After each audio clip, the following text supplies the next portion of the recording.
All right, here's review assignment number 18. So on a separate piece of paper, you can write down what I'm writing down. Can you take the derivative of this, that's 3 over 2, and then subtract 1 to the exponent, then plug in 4? The exponent 1/2 means square root. So the square root of 4 is 2. The 2's cross out, and you're left with 3, so the answer is C. Number 2, you have a graph. To find area, you integrate, and you're going to integrate from A to B.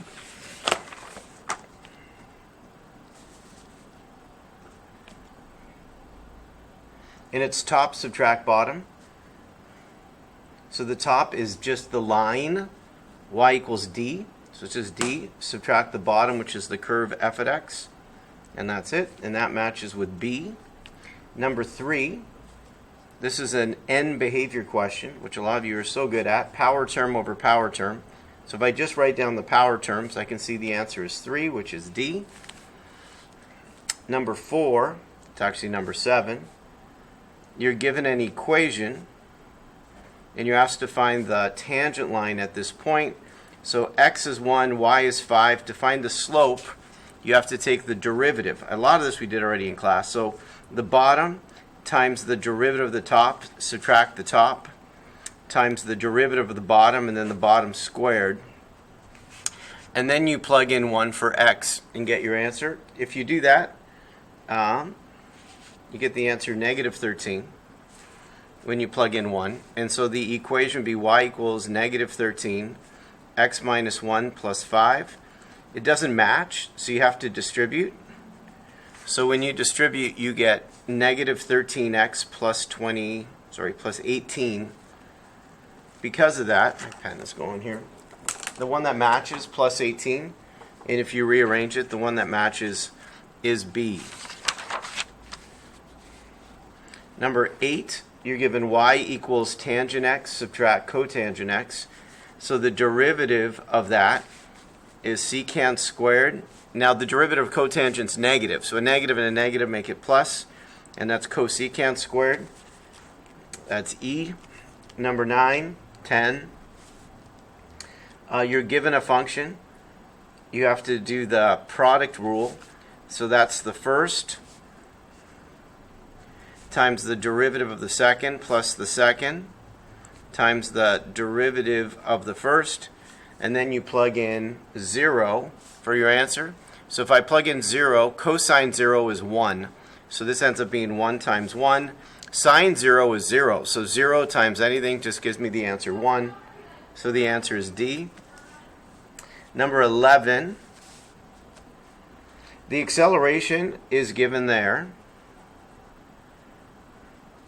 And it's asked if the velocity is 25 when it's 3 and the position is 10 when t is 1. Can you do the antiderivative working backwards? So add 1 to the exponent and divide. You get that. Add t plus c. Plug in. So we're going to plug in 25 and plug in 3 for t and solve. So this is 27. So subtract, add 6, and you have your answer. Then we're going to do the antiderivative again. So if I add 1 to the exponent and divide, add 1 to the exponent and divide plus c. Now we're going to plug in 1 and make it equal to 10. So if I plug in 1, it's 1 take away 1, that's 0. 6 times 1, so subtract 6 and you get it. Now when you put it all together, you can see that the answer is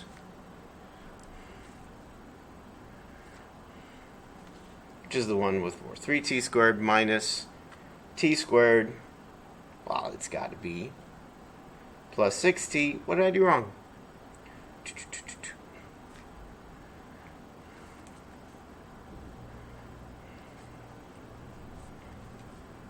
Oh, it's 4. Jeez Louise. So this is 4, so this is 6. So it definitely matches with C. It was me all along when you plugged in 1. So yes, it matches with C. All right, number 14. In number 14, you're integrating 3x squared and the square root of x cubed plus 1.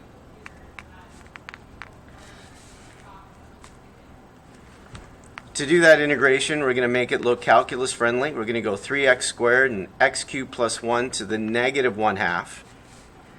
The hook is actually correct. The derivative of x cubed is 3x squared. The hook is not part of the answer. So I add 1 to the exponent and then times the reciprocal and then plus c. And then look for the answer that matches. This means square root. So I'm looking for 2 times the square root of x cubed plus 1. I see it. Matches with A. Number 15. For what value of x does that f at x equals x minus 2, x minus 3 squared? Where is there a relative maximum? So I'm actually going to take not the derivative. I'm going to use some pre-calculus. So at 2, it's going to cross over, and at 3, it's only going to touch an even exponent compared to an odd exponent. So I know when I plug in 1, I have a negative times a positive, so it starts below. Then, hey, hi, Miss Torres, what's up? Oh, I just want to tell you, I'm just going to bring Chromebooks, we're going to work on the SIPSA over there.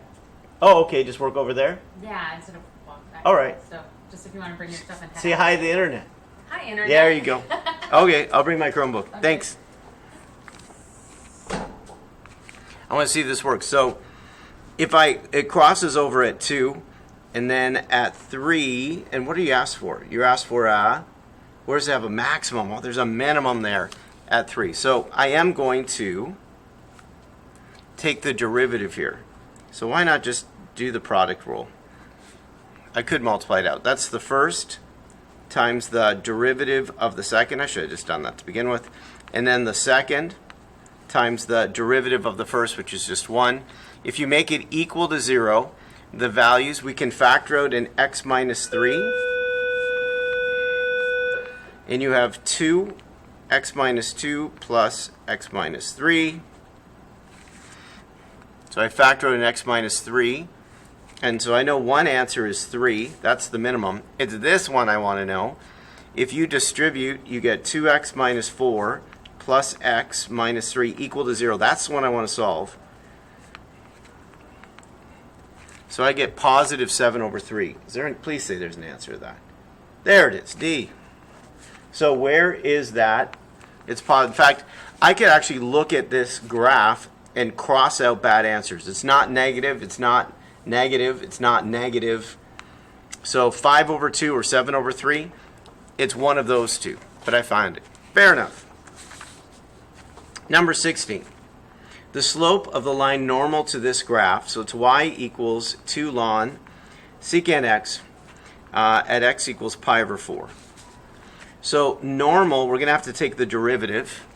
So for ln, this is what I got. So what I see, secant x, and then 2 is just part of the numerator. The derivative of secant is secant tangent. The secants cross out, which is nice. And then pi over 4. So if I plug in pi over 4, the value of tangent at pi over 4, that's a 45 degreer. And at 45 degrees, it's root 2 over 2 and root 2 over 2. Tangent's y over x. It's actually an easy one. Tangent pi over 4 is just 1. That's a good one to know. And then normal would mean you do the reciprocal and make it negative. So the answer is negative 1/2. So it matches with B.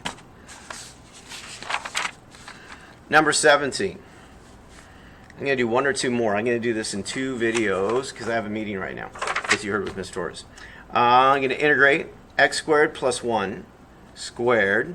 So this is definitely one I'm going to multiply out to make it easier. So if I multiply this one out, x squared plus 1 and x squared plus 1, just expand it. X to the 4th. It shouldn't take that long. So I'm really integrating x to the 4th plus 2x squared plus 1. And then, once I integrate, I'm going to add 1 to the exponent and divide. Here, I'm going to add 1 to the exponent and divide. Here again, I'm going to, 1 just becomes 1x, and then plus c. And so which answer would look like that? Oh, that matches with E. Beautiful. All right, number 18. I'm just going to keep going. So we have f of x equaling sine x over 2. And then there exists a number, c, in that interval that satisfies the conclusion of the mean value theorem. So that's when I rock equals A rock.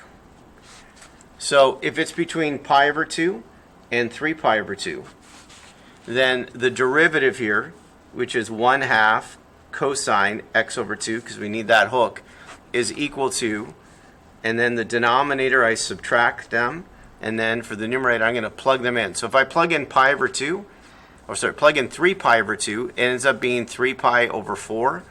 And the value of sine at 3 pi over 4 is root 2 over 2. If I plug in pi over 2 into here, ends up being the same value. So it actually ends up being 0. So the question is, when is this equal to 0? So divide by 1/2.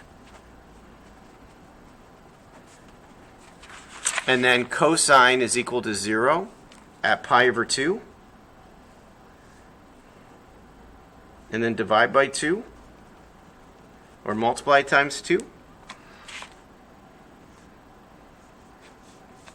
It's really a unit circle question. So I get x is equal to pi is when it's equal to each other. Is that an answer? Just pi. There it is. D. Done. All right, I got to go. I'm going to do a second video. Mr. G Math over and out. Until next time. Good job doing your work.